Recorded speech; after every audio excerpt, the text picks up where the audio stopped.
नमस्कार. आज आपण 39व्या श्लोकाचा अर्थ जाणून घेणार आहोत. श्लोक 39. वायुर्यमोऽग्निर्वरुणः शशांक प्रजापतिस्त्वं प्रपितामहश्च नमो नमस्तेस्तु सहस्रकृत्वा पुनश्च भूयोऽपि नमो नमस्ते. श्लोकाचा अर्थ: आपण वायू, यमराज, अग्नी, वरुण, चंद्र, प्रजेचे स्वामी ब्रह्मदेव आणि ब्रह्मदेवाचेही जनक आहात. आपल्याला हजारो वेळा नमस्कार नमस्कार असो. आपणाला आणखीही वारंवार नमस्कार नमस्कार असोत.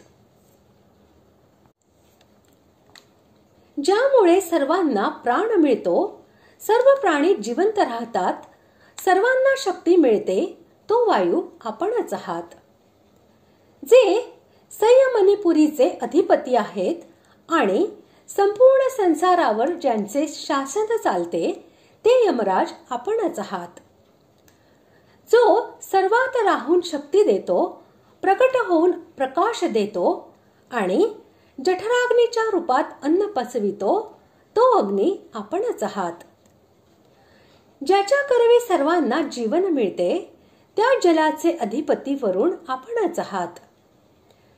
ज्यामुळे संपूर्ण औषधींचे, वनस्पतींचे पोषण होत असते, तो चंद्र आपणच आहात. प्रजेला उत्पन्न करणारे दक्ष इत्यादी प्रजापती आपणच आहात. पितामह ब्रह्मदेवालाही प्रकट करणारे असल्याने आपण प्रपितामह आहात.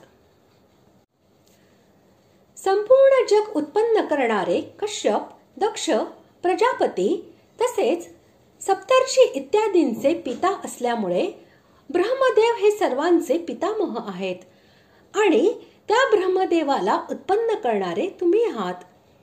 म्हणून तुम्ही सर्वांचे प्रपितामह आहात. यासाठी तुम्हाला नमस्कार करणे हे सर्वथा उचितच होय. सहस्रकृत्वा या पदासह वारंवार नमः या पदाचा प्रयोग करून असे दाखविले आहे की अर्जुन हा भगवंताबद्दल आदर दाखवून व आपल्या भयामुळे हजारो वेळा नमस्कार करूनही तृप्त होत नाही व त्यांना नमस्कारच करीत राहू इच्छितो. अशा प्रकारे आज आपण 39व्या श्लोकाचा अर्थ जाणून घेतला.